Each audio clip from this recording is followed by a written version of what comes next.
Cet. Assalamualaikum warahmatullahi wabarakatuh. Halo semuanya, apa kabar? Semoga semua baik dan bahagia ya. Karena di tahun yang baru ini, di 2026, kita harus lebih bahagia dari tahun yang kemarin. Dan semoga semua resolusi di tahun ini bisa dapat terlaksana. Amin amin ya robbal alamin.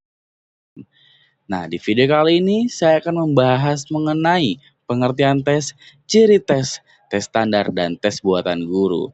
Namun sebelumnya yang terhormat kepada dosen pengampu mata kuliah evaluasi pengajaran yaitu Ibu Reni Rohayati SSMPD dan saya tidak sendiri. Saya ditemani oleh dua rekan saya yaitu Aini Nandasari dan Latifa Aulia Salsabila. Baik pembahasannya yaitu pertama pengertian tes dilanjut dengan ciri-ciri tes, tes standar, dan tes buatan. Langsung saja ke yang pertama pengertian tes akan dijelaskan oleh saya sendiri. Istilah tes diambil dari kata testum, suatu pengertian dalam bahasa Prancis kuno yang berarti piring untuk menyisihkan logam-logam mulia. Ada pula yang mengartikan sebagai sebuah piring yang dibuat dari tanah. Jadi bisa diartikan bahwa tes sebagai alat dan memiliki prosedur sistematis yang dipergunakan untuk mengukur dan menilai suatu pengetahuan atau penguasaan objek ukur terhadap seperangkat konten dan materi tertentu. Baik, salindia berikutnya di sini ada ciri-ciri tes. Menurut Suharsini Arikunto, suatu tes dapat dikatakan baik apabila telah memenuhi 5 persyaratan, yaitu yang pertama validitas, yang kedua reliabilitas, yang ketiga objektivitas, yang keempat praktibilitas, yang kelima ekonomis. Ciri yang pertama yaitu validitas, yang artinya ketepatan atau keabsahan suatu alat ukur. Jadi, jika dikaitkan dengan alat tes, maka sebuah tes akan dikatakan valid jika benar-benar bisa mengukur apa yang seharusnya diukur.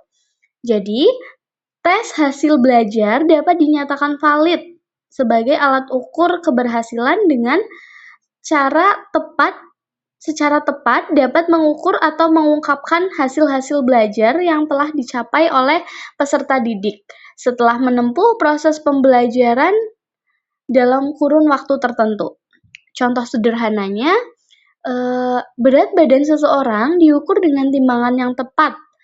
Dan jika hasilnya 80 kg, berarti memang benar-benar berat badan orang tersebut 80 kg.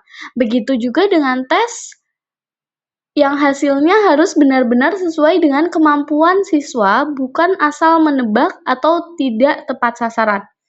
Dalam evaluasi hasil belajar, aspek validitas yang paling penting adalah validitas isi, yaitu content validity. Validitas isi ini menunjukkan sejauh mana butir-butir soal dalam tes mencerminkan penguasaan peserta didik terhadap materi yang diajarkan sesuai bidang studi. Ciri tes yang kedua ada reliabilitas. Reliabilitas atau keajegan ini mengacu kepada konsistensi dari hasil tes yang diberikan kepada siswa.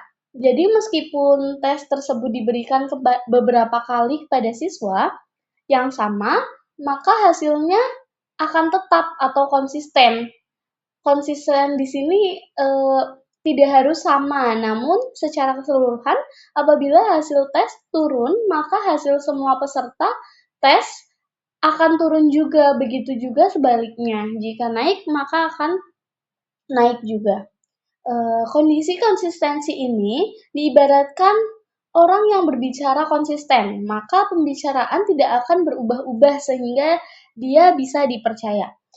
Begitu pula dengan konsistensi dalam hal tes ini, tes yang reliable atau tetap atau konsisten, maka tes tersebut dapat dipercaya sebagai alat ukur. Ciri yang ketiga ada objektivitas.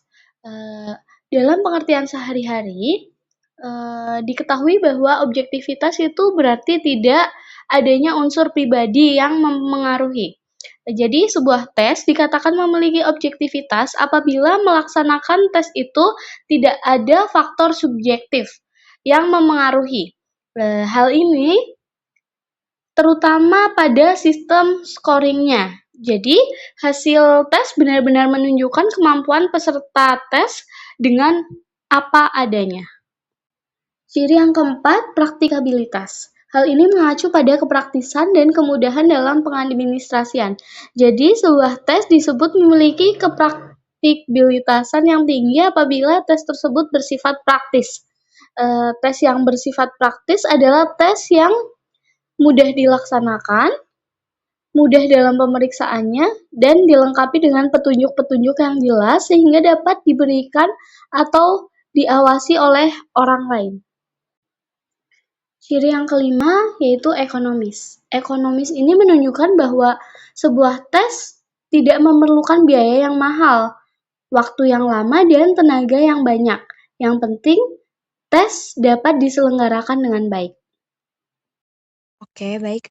Untuk selanjutnya itu ada tes standar, yang dimana tes standar ini adalah tes yang disusun oleh tim ahli atau disusun oleh lembaga yang menyelenggarakannya secara profesional. Menurut Jiwandono tahun 2008 halaman 23, tes standar ini dikembangkan untuk sejauh mungkin agar bisa mengikuti prosedur dan bisa memenuhi persyaratan secara ketat. Selanjutnya ada kegunaan tes standar, yang dimana kegunaan tes standar ini terbagi menjadi 4 poin. Yang pertama itu ada membandingkan prestasi belajar dengan pembawaan individu ataupun kelompok. Yang kedua yaitu ada membandingkan tingkat prestasi siswa dalam keterampilan di berbagai bidang studi untuk individu maupun kelompok. Yang ketiga membandingkan prestasi siswa antar sekolah maupun kelas. Dan yang keempat yaitu yang terakhir ada mempelajari perkembangan siswa dalam suatu periode waktu tertentu. Untuk slide selanjutnya ini ada kelengkapan tes standar. Kelengkapan tes standar ini terbagi menjadi 7 poin. Yang pertama itu ada ciri-ciri mengenai tes. Contohnya seperti menyebutkan tingkat validitas ataupun tingkat reliabilitas dan sebagainya. Kedua itu ada tujuan serta keuntungan-keuntungan dari tes. Contohnya seperti untuk siapa tes tersebut akan diberikan dan apa tujuannya. Ketiga itu ada proses mengenai hal-hal yang berhubungan dengan sampel. Contohnya seperti besarnya sampel, teknik sampling dan kelompok mana yang akan diambil sebagai sampelnya. Yang keempat itu petunjuk-petunjuk tentang cara melaksanakan tes. Contohnya seperti dilaksanakan dengan lisan atau tertulis. Waktu yang digunakan untuk mengerjakan setiap bagiannya berapa menit. Dan boleh tidaknya mencoba keluar jika sudah selesai mengerjakan soal itu ataupun sebagainya. Untuk yang kelima ini ada petunjuk-petunjuk bagaimana cara men-skor. Contohnya seperti berapa skor tiap soalnya, menggunakan sistem hukuman atau tidak, dan bagaimana cara menghitung nilai akhirnya. Yang keenam ini ada petunjuk untuk menginterpretasikan hasil. Contohnya seperti jika betul nomor sekian sampai sekian, maka cocok untuk jabatan kepala seksi. Dan jika betul hanya nomor sekian saja, maka cocok untuk jabatan guru. Yang terakhir yaitu yang ketujuh ada saran-saran. Contohnya seperti siapa yang harus menjadi pengawas dan bagaimana seandainya jika tidak ada calon yang mencapai skor tertentu. Pada Salandia ini terdapat tes buatan guru, yang dimana tes buatan guru ini merupakan tes pendidik. Tes pendidik adalah tes yang dibuat dan dikembangkan sendiri oleh guru untuk mengukur kemampuan peserta didik secara tepat. Menurut Jiwandono tahun 2008 halaman 22 mengatakan bahwa sebagai bagian dari tugas mengajarnya, seorang pendidik harus menyelenggarakan tes untuk menentukan tingkat kemajuan peserta didik dalam belajar. Pada Salandia berikut ini ada kegunaan tes buatan guru. Kegunaan tes buatan guru ini terbagi menjadi 3 poin. Yang pertama itu untuk menentukan seberapa baik siswa telah menguasai bahan pelajaran yang diberikan dalam waktu tertentu.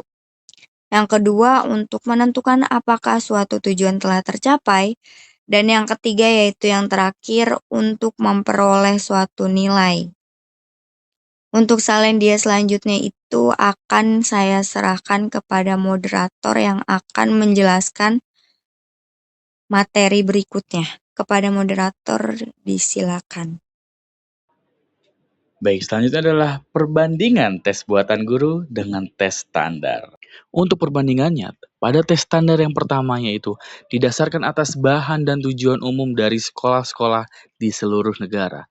Yang kemudian yang kedua mencakup aspek yang luas dan pengetahuan atau keterampilan dengan hanya sedikit butir tes untuk setiap keterampilan atau topik. Yang ketiga disusun dengan kelengkapan adanya staf, profesor, pembahas, editor, serta butir tes. Yang keempat, menggunakan butir-butir tes yang sudah diuji cobakan atau di try out, dianalisis, dan direvisi sebelum menjadi sebuah tes. Yang kelima, menggunakan rehabilitas yang tinggi. Yang keenam, dimungkinkan menggunakan norma untuk seluruh negara. Untuk tes buatan guru, yang pertama itu didasarkan atas bahan dan tujuan khusus yang dirumuskan oleh guru untuk kelasnya sendiri. Kemudian yang kedua, dapat terjadi hanya mencakup pengetahuan atau keterampilan yang sempit. Yang ketiga, biasanya disusun sendiri oleh guru dengan sedikit atau tanpa bantuan orang lain atau tenaga ahli. Yang keempat, jarang-jarang menggunakan butir-butir tes yang sudah diuji cobakan, dianalisis, dan direvisi. Yang kelima, mempunyai rehabilitas yang sedang atau rendah. Yang keenam, norma kelompok terbatas kelas tertentu. Jadi itulah perbedaan antara tes buatan guru dan tes standar. Dua perbandingan tes tersebut sekaligus menutup presentasi pada hari ini. Dan kesimpulannya adalah tes merupakan alat yang digunakan secara sistematis untuk menilai kemampuan dan hasil belajar peserta didik. Melalui tes, pendidik dapat mengetahui sejauh mana tujuan pembelajaran tercapai serta tingkat penguasaan siswa terhadap materi. Baik tes standar maupun tes buatan guru memiliki peran penting dalam memastikan penilaian berlangsung objektif, terarah, dan sesuai dengan kemampuan peserta didik. Itu saja dari kelompok kami. Kurang lebihnya mohon maaf. Wassalamualaikum warahmatullahi wabarakatuh.